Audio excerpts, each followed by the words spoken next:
Osho, Ecstasy, the Forgotten Language, talks on songs of Kabir, given at the Osho Commune International, Pune, India.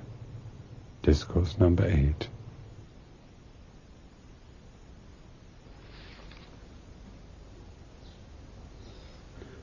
The first question. The current of 18th December has an interview with Dr. Abraham T. Kovoor, 80-year-old rationalist and atheist of Ceylon, in which he refers and criticizes you. What do you have to say about it?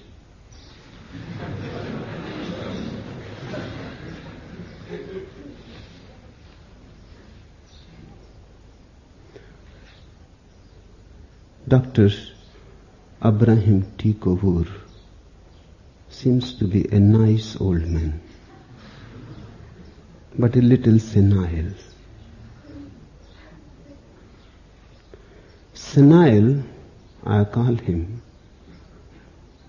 because a person cannot be both together, a rationalist and an atheist.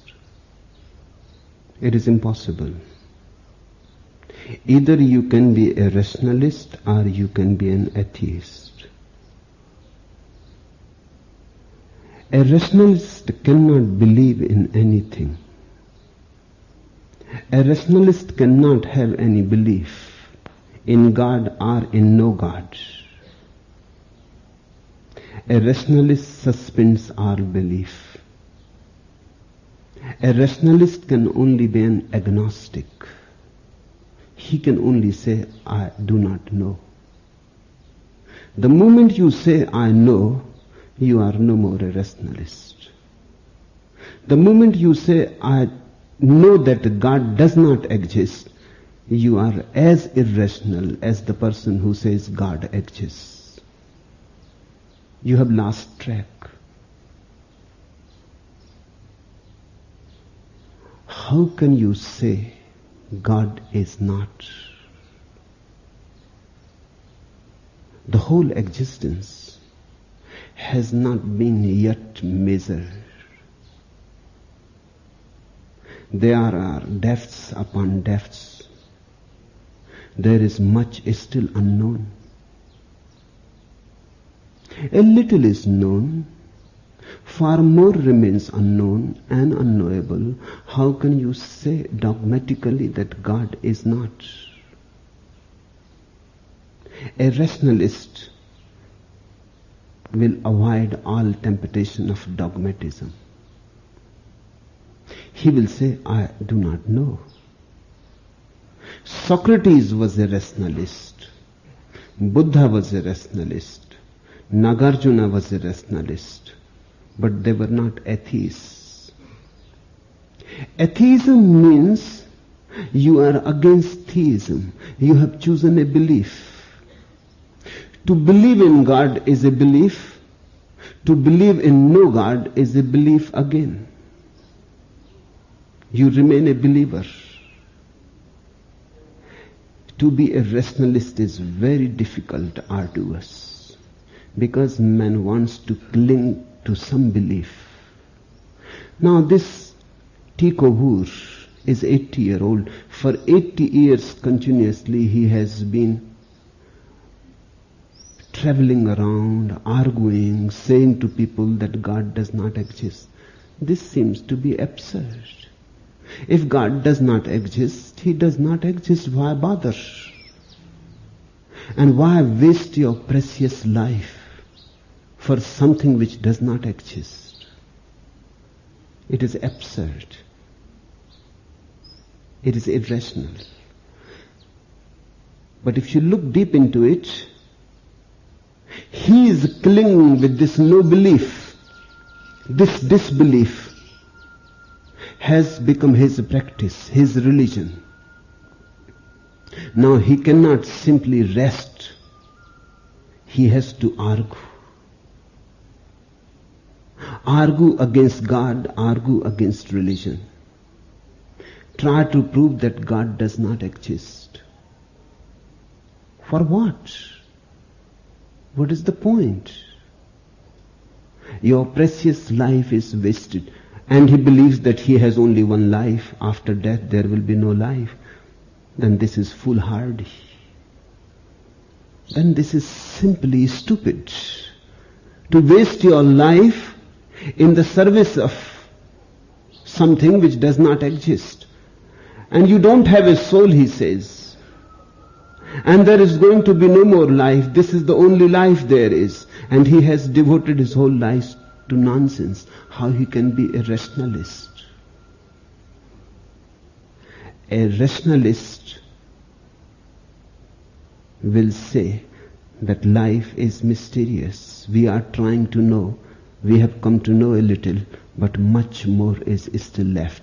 So the conclusion cannot be decided right now. We will have to wait to the very end. When everything is known, then only we can conclude. A rationalist has to live without a conclusion. A rationalist has to live without a philosophy, without a religion. Tikovur has made a religion out of his atheism. He is not a rationalist. Because rationalism and atheism cannot go together. That's why I say he must be suffering from senile dementia.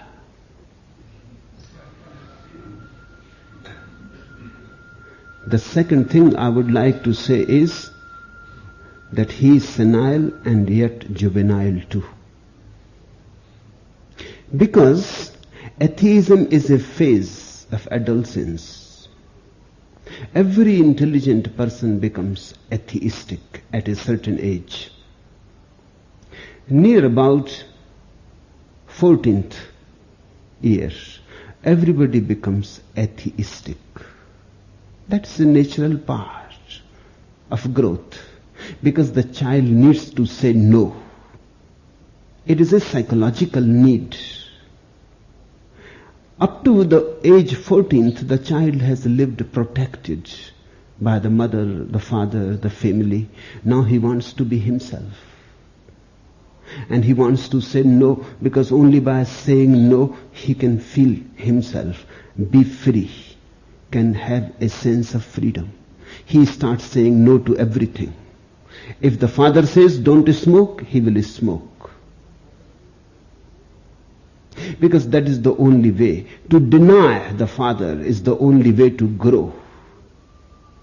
If the mother says don't do this, he has to do it. It is a must. If he does not do it, he will never have any backbone. He will be impotent. He will not have any power. He will be unable to define himself who he is.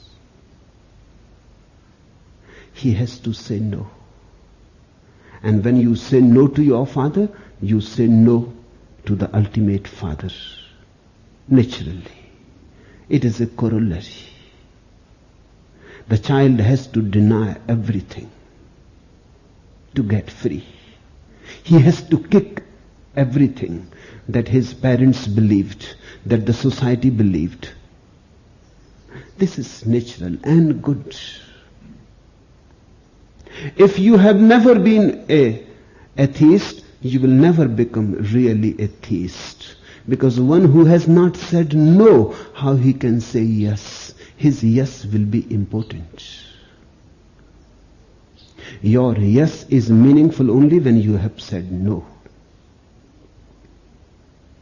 But it is a phase. And naturally, people grow out of it. Atheism is a phase. After atheism comes theism. Theism is also a phase. First you say no to feel yourself. Then you become a hard ego. Then it hurts. Then you have to say yes to relax. First you say no to become an ego. strong enough to be on your own, then one day you feel it is now hurting. It has become too hard. You have to drop it. You have to say yes. You become a theist. But to me, religion starts only when you have dropped both. No and yes, both. Then you come to silence. You don't say anything. A really religious person is not a theist. He has simply become silent. The no is gone, the yes is gone. I myself was an atheist.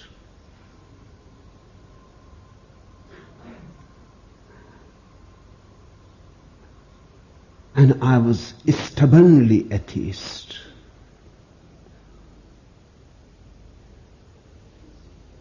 I was thrown out of one college just because of that, expelled. Because the professor says it is impossible to teach this boy. Because my no was so much that for ordinary small things I will not say yes. If the teacher will ask me, can't you see these walls? I will say, I can see, but I don't know whether they are or they not. Because in dream I see walls and they are not. And he will ask, can't you see I am standing here? I say, I see, but I cannot trust whether you are there or not. Because one day I have seen you in my dream and in the morning I found you were not. He got very much puzzled and confused. And I confused him so much that after 8 months of his effort, he simply resigned from the college. He said, I cannot come. This boy is going to drive me crazy. Either he has to be expelled or I have to be relieved of my duties. Of course, I was expelled from the college. I had not done anything wrong. But I enjoyed no saying tremendously. I loved it.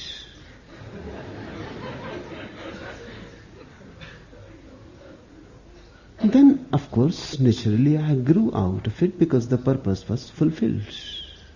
Then I became a theist. But one day I found even the purpose of yes saying is fulfilled. I am now neither. I am neither an atheist nor a theist.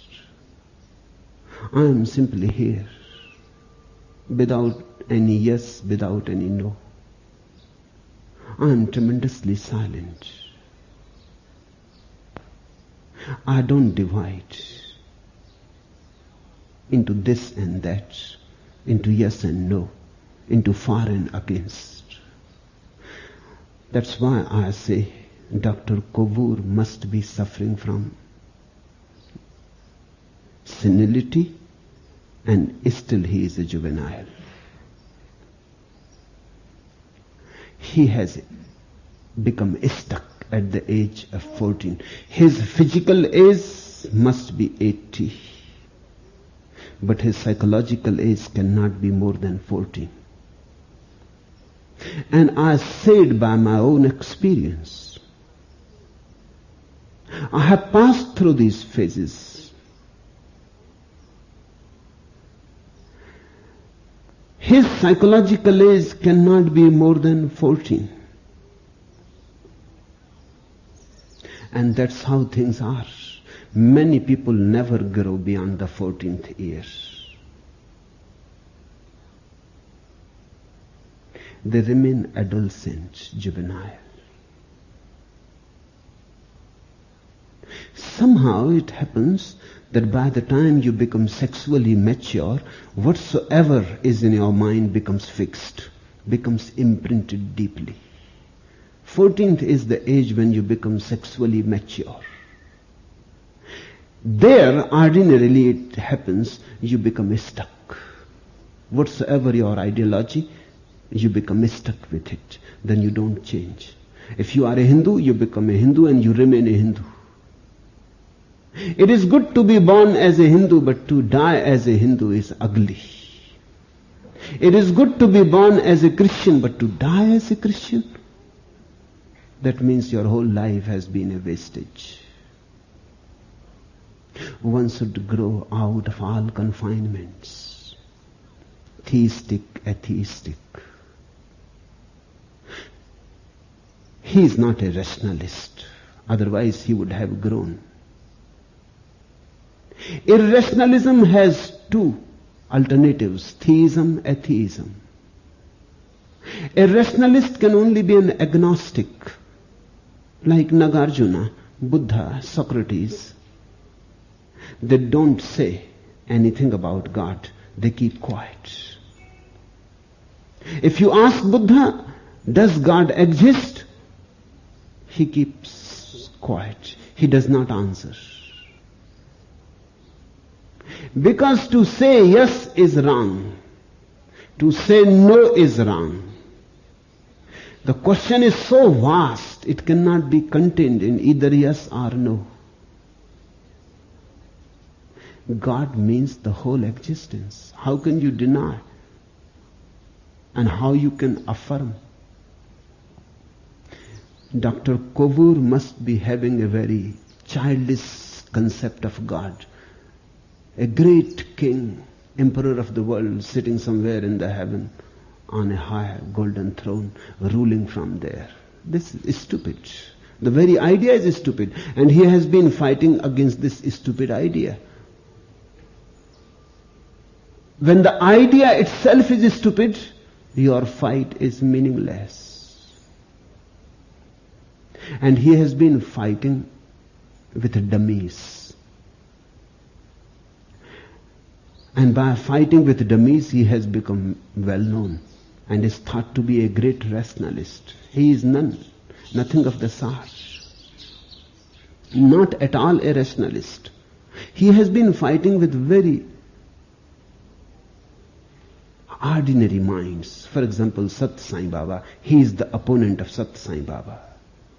Now, Sat Sai Baba is neither a mystic nor a philosopher. Just an ordinary magician. You can demolish him. And Kovur goes on challenging him and he never answers. It is very simple to fight with Sathya Sai Baba. Kovur has never fought against a really rationalist mind.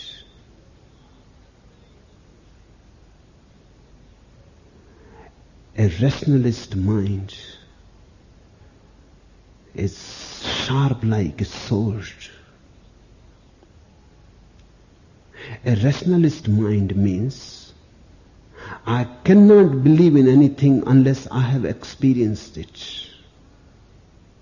And I cannot disbelieve in anything unless I have experienced it. Has he experienced God? Has he ever meditated? Has he ever gone into the inner lab? Has he ever known a single moment of no thought? Then all his assertions are just meaningless. Have you tried to know God? You are fighting with ordinary people whose belief is just mumbo jumbo. You can fight with them. And you can prove to them that your argument is not right, that your belief is not right. An ordinary man has no foundation. It is very easy to demolish his arguments. In fact, he has no arguments. But if you are really a rationalist, then you have to go into the experimentation of it. He should move into yoga. He should move into meditation. He should go deep into ecstasy. And from there he should assert whether God is or not. This is one of the most precious experiences of history, that whosoever has gone within words has become a mystic. Nobody has gone in and remained a non-mystic. Without any exception, whenever a person has meditated, he has felt the very heart, the very core of existence. God is not a person. God is just a symbol to show a certain quality in existence. For example, if there is no God, it simply means life is meaningless. If there is no God, it simply means this cosmos is not a cosmos, it is a chaos. If there is no God, it simply means that life is accidental. There is no reason for it to be there at all. God is a symbol. To say God is just another way of saying that life is meaningful. To say God is another way of saying that life has poetry in it, music in it, coherence, harmony. To say that God is to say that existence cares about you. It is responsive towards you. You are not uncared for. The universe is not indifferent towards you. The universe loves you. The universe feels you. The universe is a mother, is a father. These are symbolic ways of saying the same thing, that God is. The word God is not metaphysical. The word God is just poetic. And there is no need to argue against poetry. Poetry can only be understood. Poetry is not an argument. It is not a syllogism. You cannot prove or disprove. To say God is simply means that we are not in a stranger world, that we are not strangers here, that we are at home, that we can relax and rest, that there is beauty, that there is love, that there is possibility to grow. The moment you say there is no God, what you are saying now there is no possibility to grow. You are stuck. There is nowhere to go. If you are really a rationalist, you will have to commit suicide. A real rationalist person cannot live. Why? For what? I would like to ask Dr. Kobu why he is living at all. There is no God, there is no soul, there is no meaning, there is no love, there is no poetry. Why you go on dragging yourself?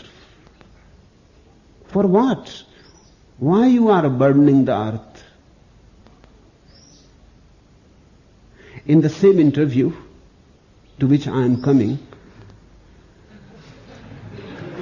the reporter asks Dr. Kovoor that you are against the God-man and you are against religion. Your life must be in danger. Have you ever been threatened? And he says, no, I have never been threatened, but I always take precautions. For what? If you die, nothing dies, because in the first place there was no soul. If you die, nothing is lost. You were just a coincidence, an accident. If Dr. Kovoor dies, nothing dies. With God disappear all values, all beauty, all ecstasy, all love, all significance. Why you are taking precautions? For what?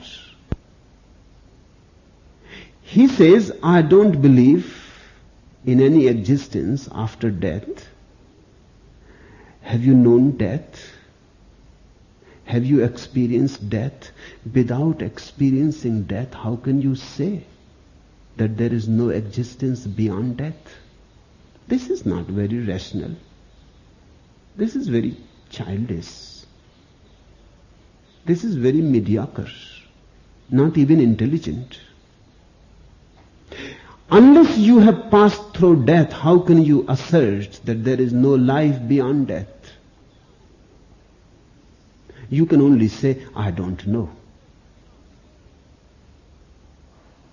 You cannot say that I know there is no life.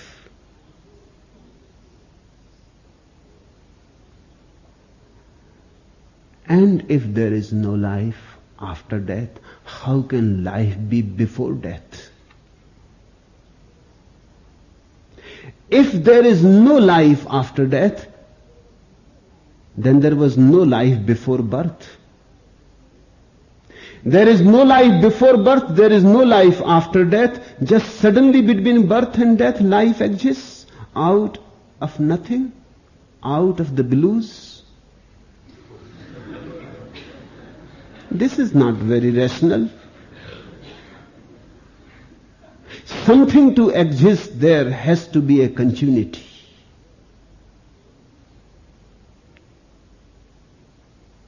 The Puna river exists. You cannot say, before it enters Puna, it is not. After it leaves Puna, it is not. It just exists in Puna, suddenly. You will be thought to be a madman. If the river enters in Puna, it must have existed before Puna, otherwise from where it will enter into Puna? If it leaves Puna, it must go somewhere. The existential remains existential. There is no existence coming out of non-existence. And existence cannot go into non-existence. You can ask the physicists. They have not been yet able to destroy a single atom. You cannot destroy anything. And you cannot create anything either. You cannot destroy a grain of sand. Science has progressed so far, so much, but we are incapable to create a single grain of sand or to destroy a single grain of sand. You can grind it. You can change the form. But it will remain in another form. Only the form changes. Life goes on. And he says, I believe there is going to be no life. And who is this who is talking all this nonsense? Who is this? Matter cannot talk. And who is taking precautions? Life must be invested in protecting itself. Life must have an intrinsic mechanism to protect itself. For what? The seed protects itself. The hard crust that exists around the seed is a protection. It protects itself so that it can grow into a tree. You protect yourself to grow. If there is no growth, then why protect? Why not go and jump into the sea? And in Ceylon, the sea is very close and beautiful.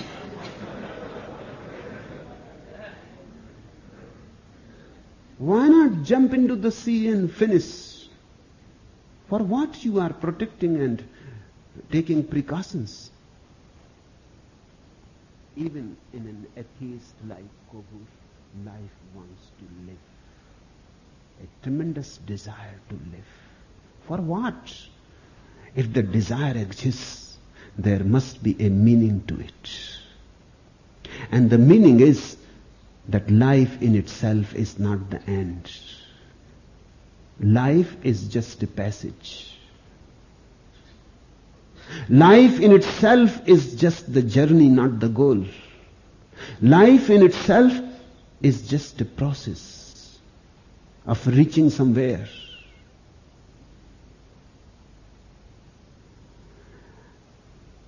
A rationalist, if he is really a rationalist, has to commit suicide. He has nothing else to do here.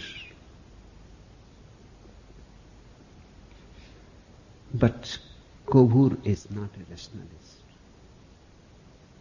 He is atheist. That's true. And atheism is the lowest form of religion. Why I call it lowest form of religion? Because it is the least productive, least creative. Have you watched down the centuries? The theistic religion has been so productive, so creative. Khajuraho, Ajanta, Ellora, Michelangelo, Mozart, Leonardo da Vinci, the great churches and cathedrals, the great temples of the East, the great statues of Buddha, all painting, all sculpture, all music, all drama, all poetry has come out of the theistic religion. Atheists have not created anything. That's why I call it the lowest form of philosophy. They have not created anything. They have been the most unfertile, impotent people. They have not created any book compared to Gita or Bible or Quran. They have not created anything whatsoever. Their whole effort has been this, that there is no God. Is it enough? Just go on declaring there is no God? They have not challenged the intelligence of man. From Charvak to Dr. Kovur, their whole history is the history of impotence. All that is beautiful has come out of the religious people, the theistic people. There are 300 religions in the world. So much variety. So many possibilities.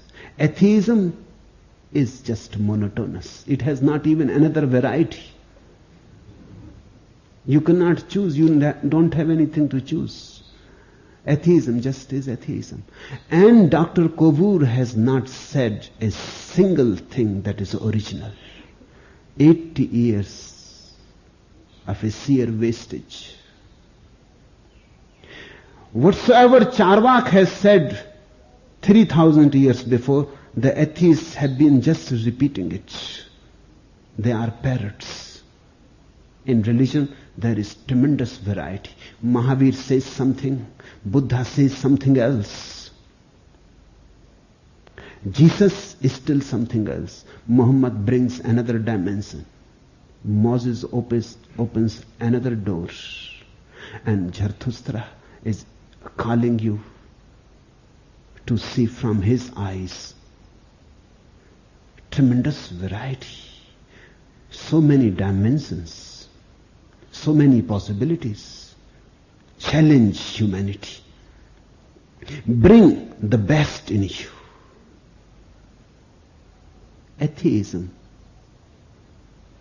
is just uncreative. In fact, it has to be so because there can be no creation out of a negative attitude. The negative attitude is more like death than like life. No is death. Yes is life. When you say yes, doors open. When you say no, all doors close. Religion has been very, very productive. And it still goes on producing. It still is creative. It still is not exhausted and spent. And atheism has never been alive. A dead philosophy. Repetitive. And the beauty or the irony of it is, if atheists disappear, theism can survive. Because it does not depend on atheists. Just look at it. If there is no atheist, there is no problem for one who believes in God. But if there is no believer in God, atheism will disappear. It is dependent. It has no independence. If all the world drops religious attitudes and everybody says yes, we don't believe in God, what will happen to atheism? It is a negative attitude.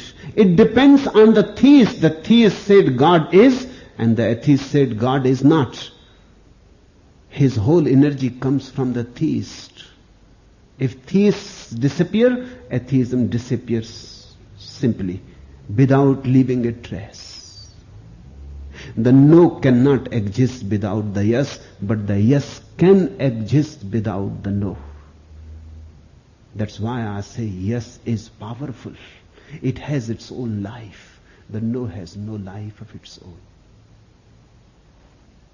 And it is only stupid people who become too much entangled with the no. People who cannot create. And it is very easy to say no, remember. Because nothing is involved in saying no.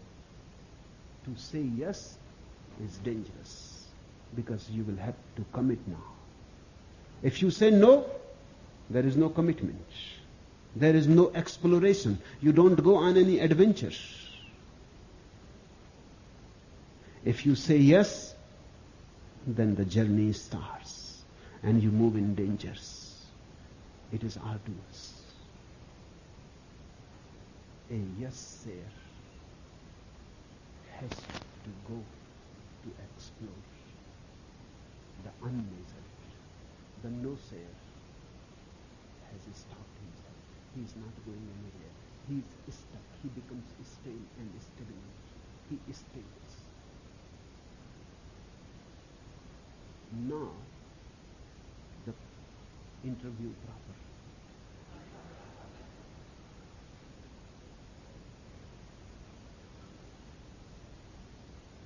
The current asked where he will be after death.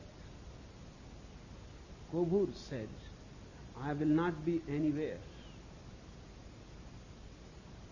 I do not believe that I have a soul.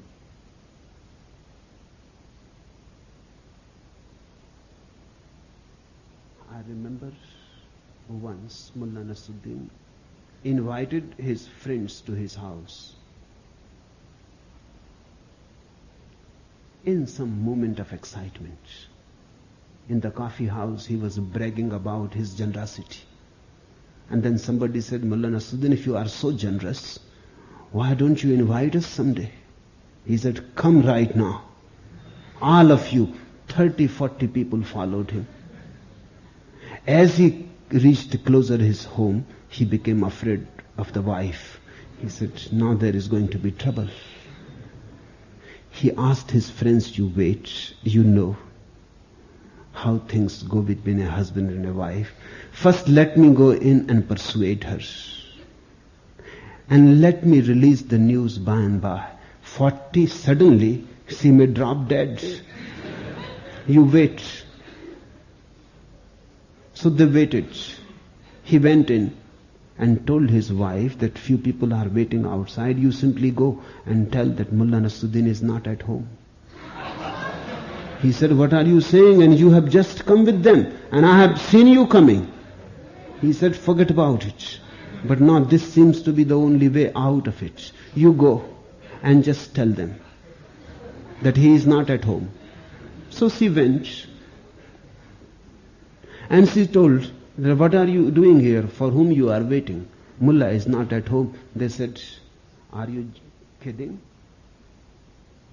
He had come with us and he had just gone in and we are watching the door and he has not gone out.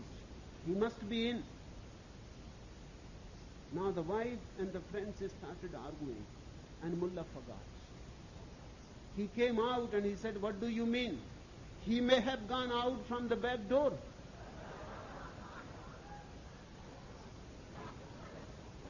Dr. Kabur says, I believe that I have no soul. Who is this declaring that I am not? Even to declare that I am not, you have to be there. To believe or not to believe. To declare, believe or unbelieve.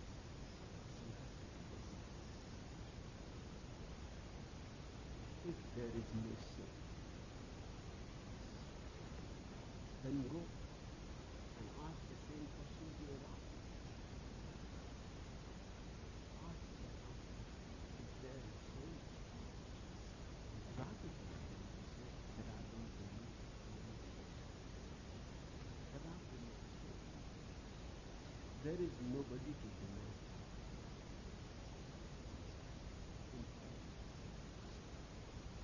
you cannot deny. It is not there.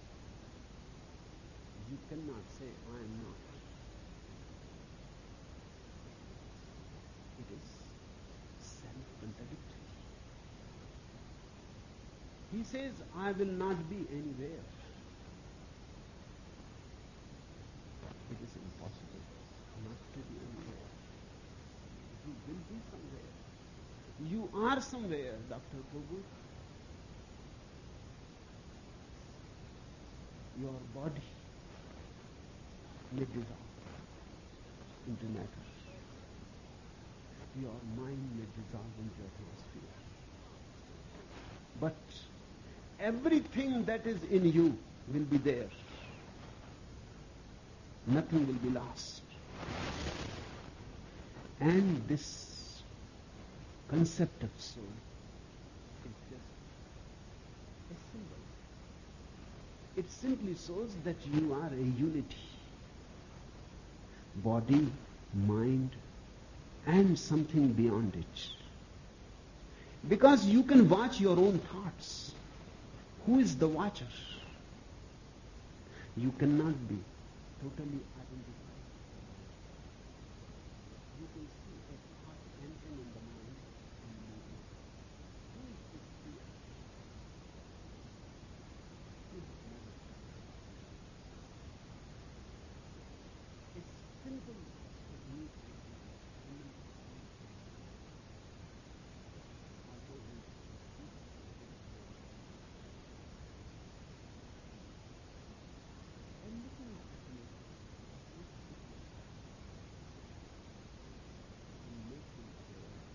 Body is there as the outer self. Then thoughts are there as the inner self, and there is at the very hub just a witnessing, just awareness. That awareness is soul. That awareness will be somewhere because it is somewhere right now. It cannot disappear. Nothing ever disappears. Forms change. The reality remains. But he says, I do not believe. That's what I mean when I say he is not a rationalist. A rationalist will never talk in terms of belief or no belief. He will talk in terms of experience. He can only say, I have not experienced yet. But how can I say without experiencing whether there is a soul or not? And I am not dead yet. So how can I say? Socrates was dying and somebody asked, "Are you not afraid, Socrates?" He said, "Why should I be afraid? Because I don't know what is going to happen." First thing, maybe atheists are right. Listen, he says, maybe, perhaps, atheists are right, and I will simply disappear. Then there is nobody left, so why fear? For whom to fear? There cannot be any anguish for me because I will not be there. If atheists are right, then I will not be. And when I am not, fear cannot exist. I will not be tortured. Or maybe theists are right and I may continue. And if I continue, then why fear? I will be there. So I will see what happens. But I have not yet died. Wait. Let me die. Only then I will know whether I survive or not. This is pure rationalism. A rationalist cannot assert such things that I don't believe in a soul. Then the current asked him, "Does Bhagwan Rajneesh have a soul?" It amused me very much. How you can ask somebody else about my soul?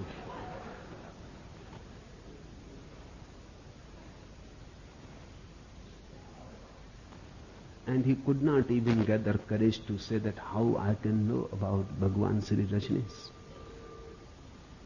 He may have, may not have.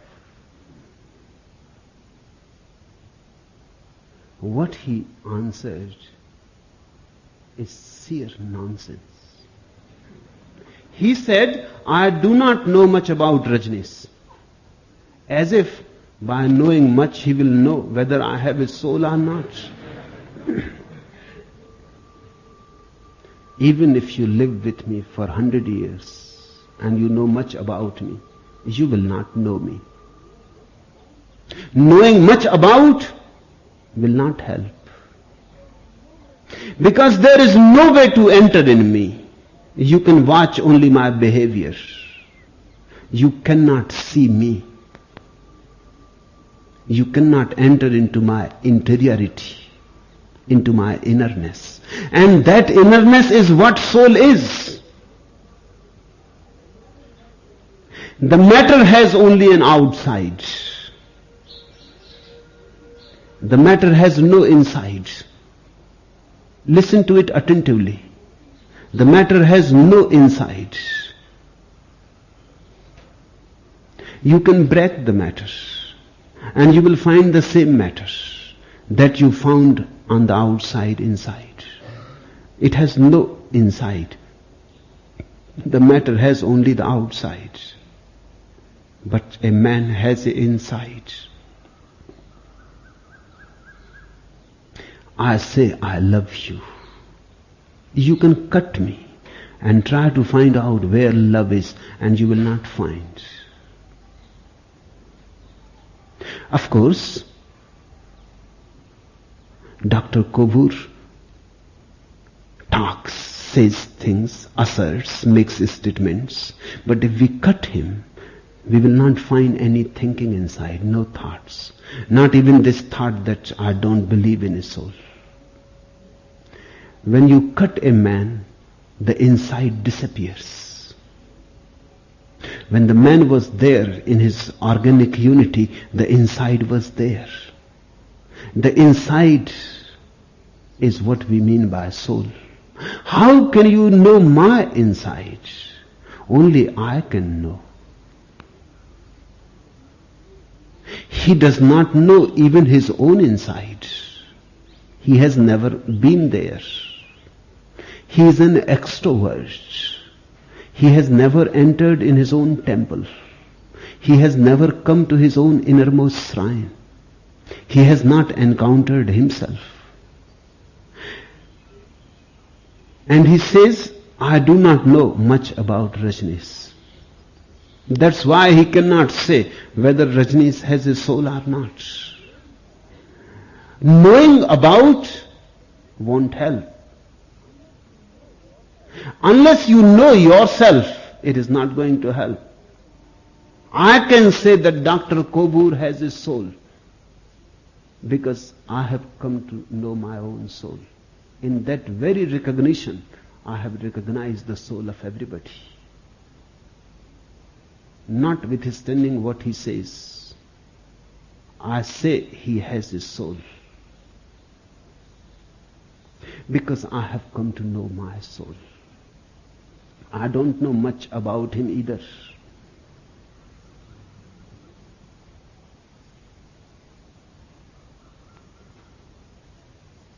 I have seen only his photographs, but I can say he has a soul because his eye is so fire.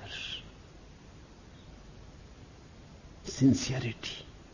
He is a sincere man, more sincere than your Satya Sai Babas.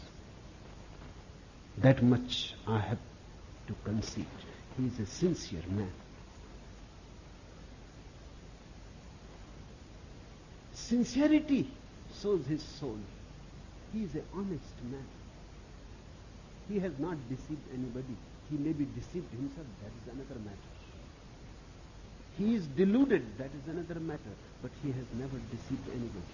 He has a soul, a very sincere, religious soul. But that I can say not because I know much about him, because I know myself. That's why I say it. He cannot say anything about me because he does not know even he. It is not a question of knowing about me.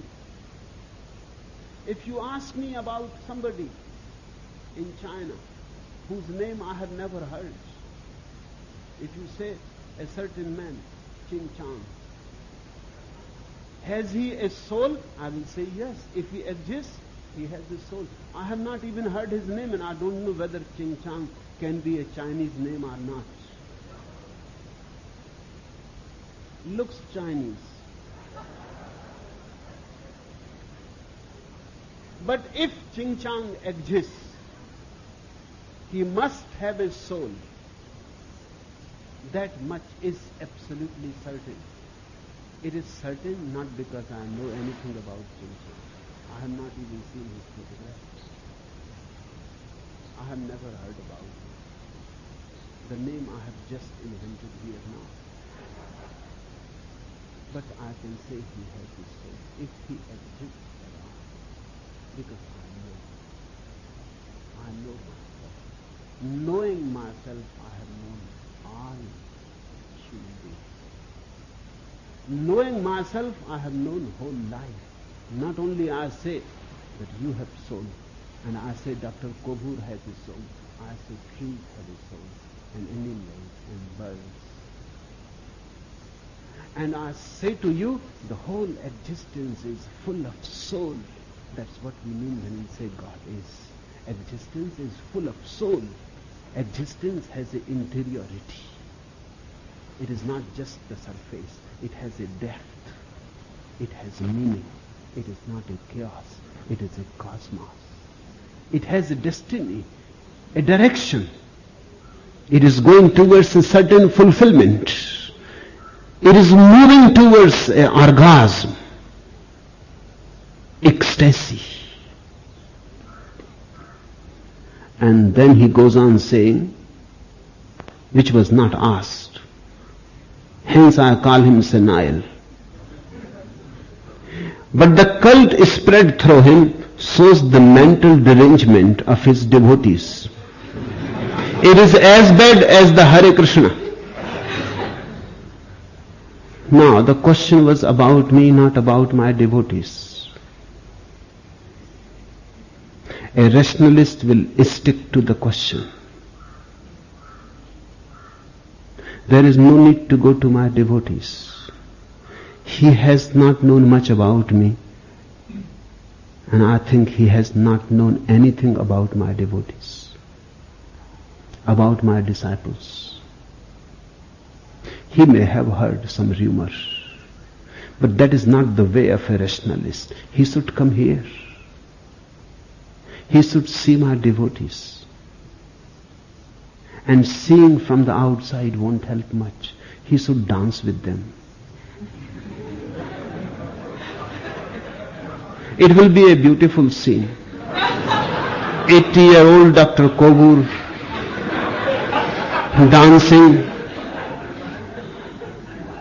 Kundalini.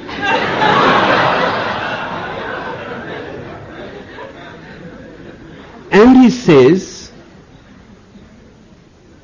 that the cult spread through him shows the mental derangement of his devotees. It shows many things. First, he believes that the mind can be in a derangement. That means he believes there is a certain arrangement of the mind. Arrangement brings soul back. Arrangement brings God back. If you say the mind is deranged, you accept some criterion. You say that there is a certain way when the mind is arranged rightly. Otherwise you cannot say this is deranged. You have a certain concept how the mind should be. If you have some concept of how the mind should be, you have brought a value in from the back door. This cannot be allowed to a rationalist. How the mind should be. Harmonious, loving, compassionate, intelligent. How the mind should be. And if there is a Sud, then existence is not accidental. Then you have a value. And if you have a Sud about the human mind, why you should not have a Sud about the whole?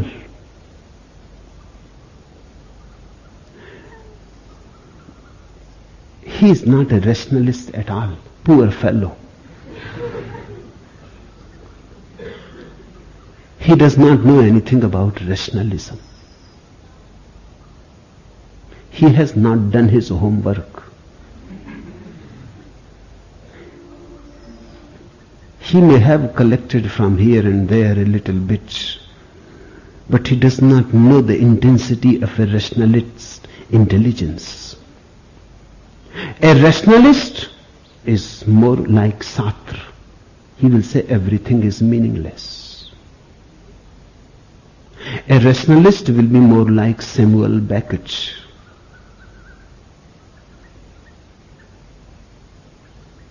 Absurd.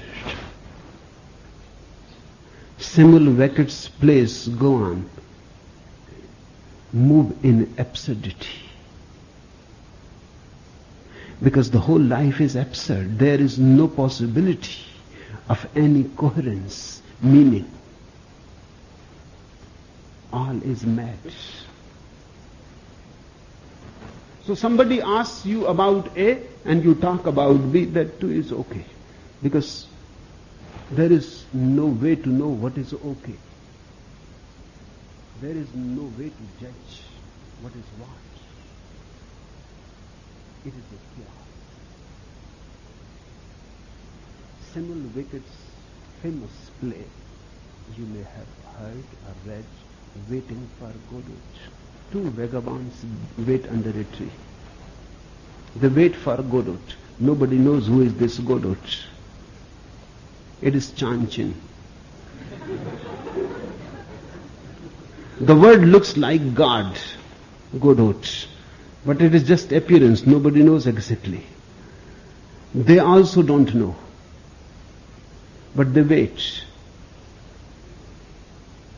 And every day they wait.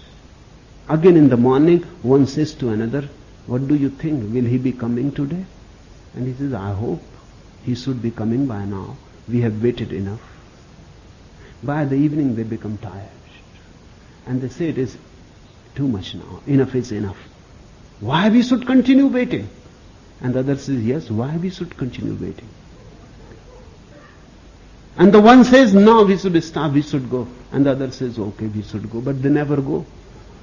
And nobody raises any question that we decide to go, but we never go. It is an absurd world. And then somebody asked Samuel Beckett, who is this Godot? He said, if I had known, I would have written in the book myself.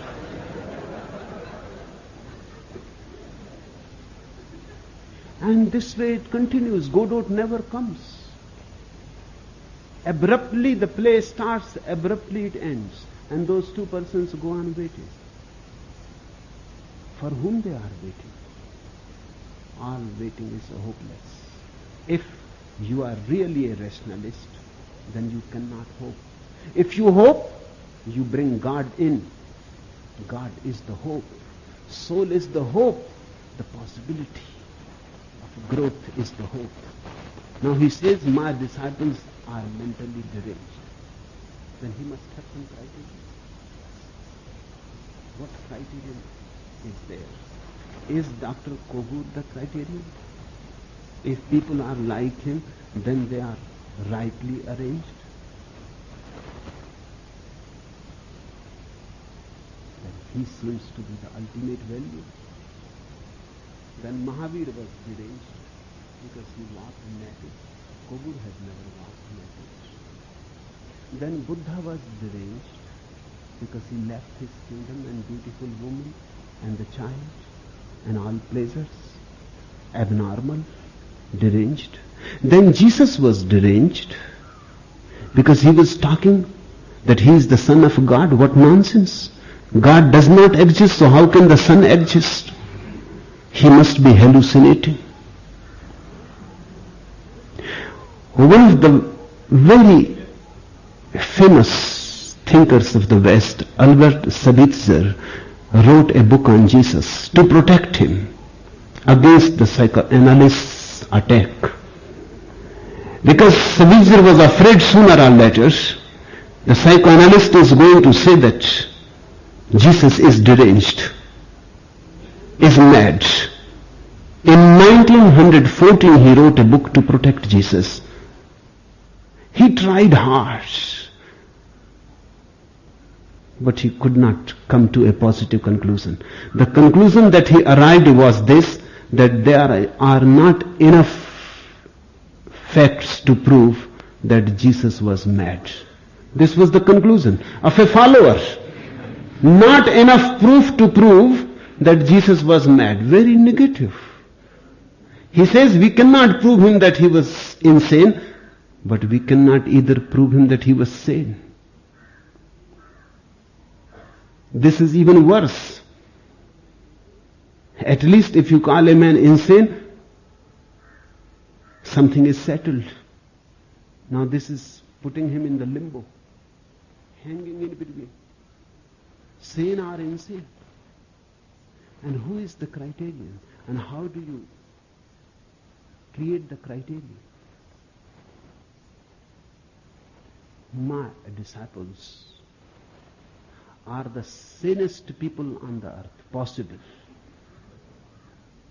because they are not accumulating insanity. That is the whole secret of catharsis. He must have heard that my disciples scream and shriek and shout and dance and go mad, but he should come. Madness is when it is beyond your control. Have you watched my disciples meditating, shrieking, shouting, going crazy? Then suddenly Chaitanya orders them, stop. And they stop. Go to a madhouse and say loudly, stop. Nobody will stop.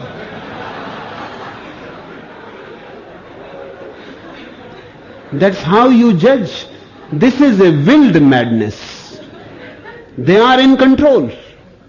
They are doing it. It is not happening to them. They are going into it. They are releasing the pent-up energy. People go mad because they don't release.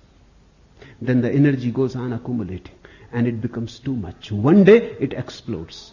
Then Chaitanya will go on saying, stop, stop. And you will not stop. Because you cannot stop. Now it is beyond you.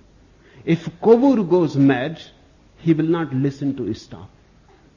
If my disciples go mad, if somebody comes and says stop, they will immediately stop. It is within their powers. It is catharsis, it is not madness.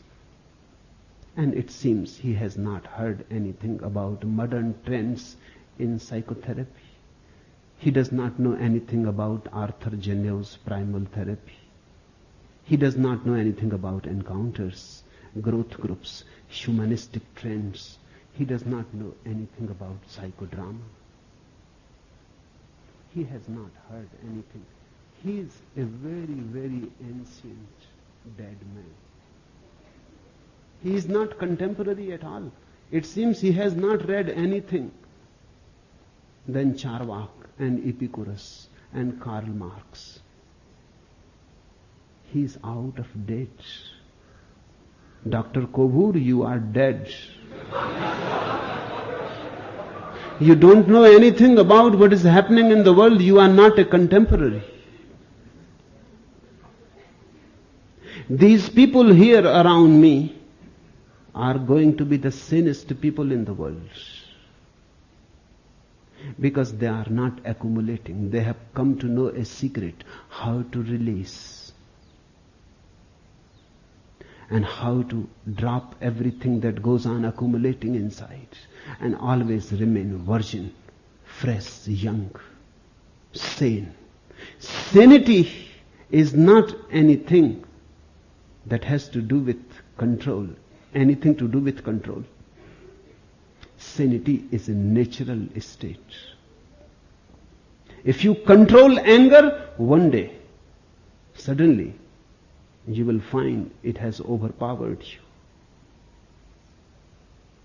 Release it. I believe in release, in catharsis, because I believe that is the only way to remain sane. To remain sane in an insane world is a difficult thing. Because people all around are stuffed with all sorts of illnesses. Anger, sex, jealousy, possessiveness, hatred. They have been taught to control from the very childhood. They have become just like volcanoes. They are sitting on the volcano. People are not sane. People are insane. Animals are saner. Trees are more sane. And I am teaching you to be natural. And to be natural is to be in tune with God. To be natural, to be spontaneous, is to be religious. And he says it is as bad as the Hare Krishna. No, then too he is not right. It is worse than Hare Krishna. Hare Krishna are very simple, almost simpletons. They don't know anything about life. Prabhupada has attracted the lowest, the stupidest people of the world, foolish people. No, sir, this is worse than that. These are very intelligent people around me. These are not simpletons. These are very intelligent people. And Hare Krishna is not going to bring any revolution in the world. It is traditional. What I am doing is worse, Dr. Kobur. It is going to bring a tremendous revolution in the world. It is going to shatter your old world completely. I am creating atomic explosions. Sooner or later, they will explode all over the world. They will shatter your whole society, your whole so-called civilization. They will shatter the whole past. These are totally new beings. I am helping a new world to be reborn.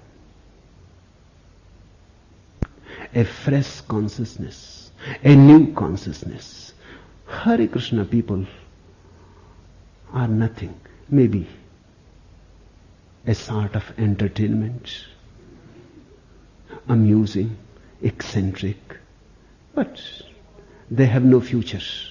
They have a past. My people have no past, they have a future. And the future is always dangerous. Because if the future is allowed, the past has to be dropped.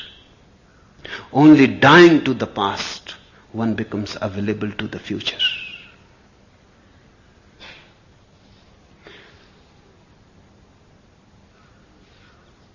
I would like Dr. Kovur to come here, taste some energy of my people. Although it is very late, but better late than never. If you can have a taste before you die of something beyond, it will be good. Sooner or later, Dr. Kovur, you will be dying. It is better to have some preparation. It is better to be ready for an after-death life. It is possible. And when I say it is possible, I am not talking theoretically. I am a very practical man, down to earth. I am a Jew. I mean business. If you come here and allow me to dismantle you a little, to destroy you a little, I can create you again. This is a promise.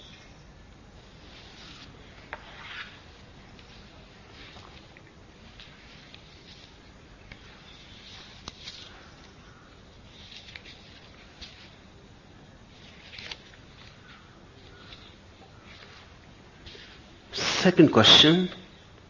You say it can't be said, and somewhere it is written, what can't be said can't be whistled either. Wrong.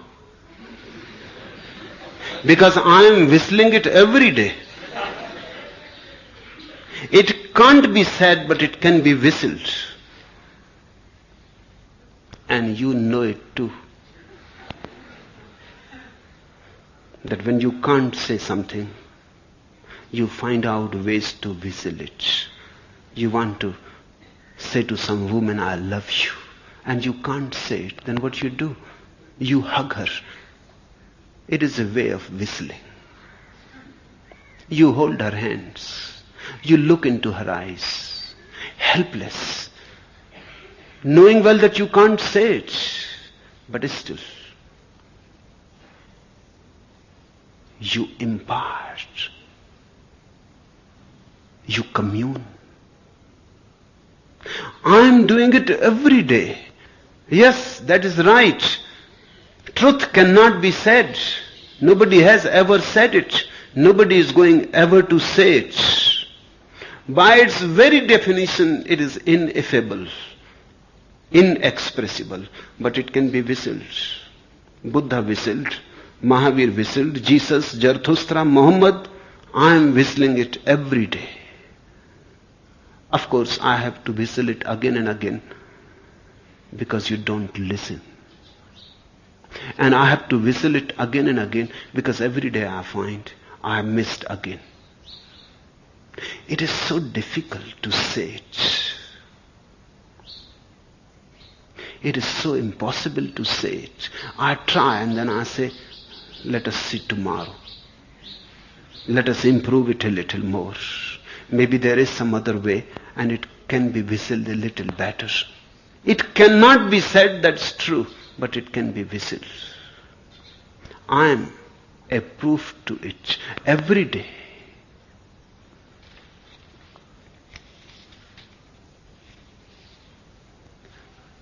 third question from Swami Yog Chinmaya. Beloved Bhagwan, you often say that life is a fun. Still sometimes you seem to be taking things very, very seriously. That too is fun.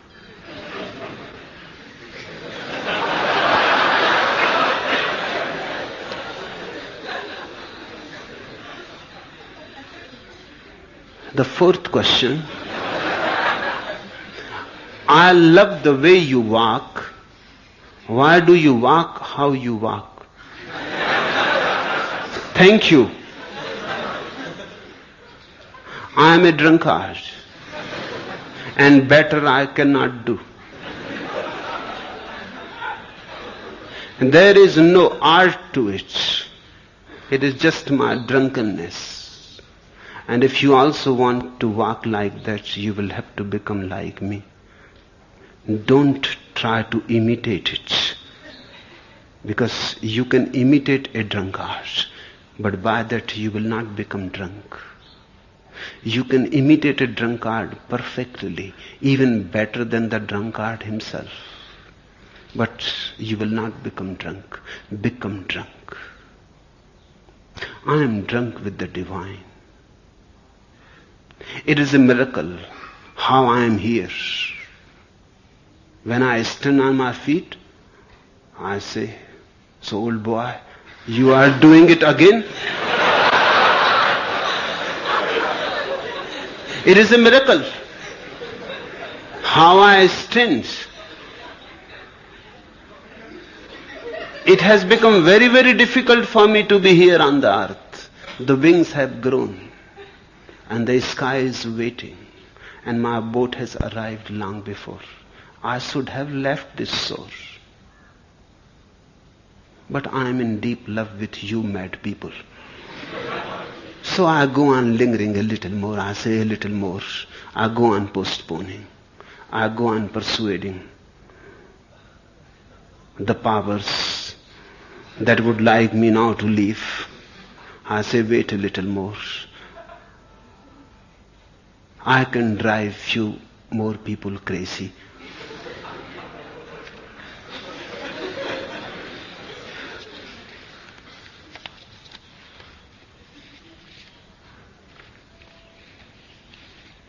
And the last question. You say surrender to me. Does this not show that you are full of ego? Sure.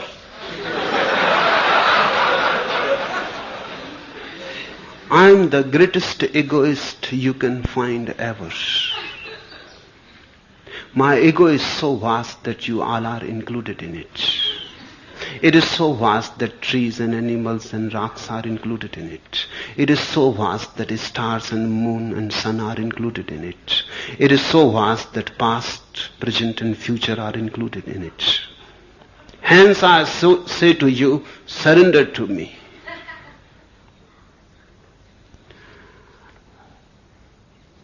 Krishna says to Arjuna in Gita, Sarva dharmana parityajya mamekam saranam braj. Leave all your religions and come to my feet. He is also the same type of egoist as I am. Buddha says, come to me and I will deliver you. He is also the same type of egoist. And Jesus says, I have come into the world to deliver everybody. What pure egos. Yes, you are right, sir. I am a great egoist. But remember, my ego is inclusive of all. Hence, it is not an ego at all. It is so inclusive that it is empty. It is so all-inclusive that there is no sense of I in it. Enough for today.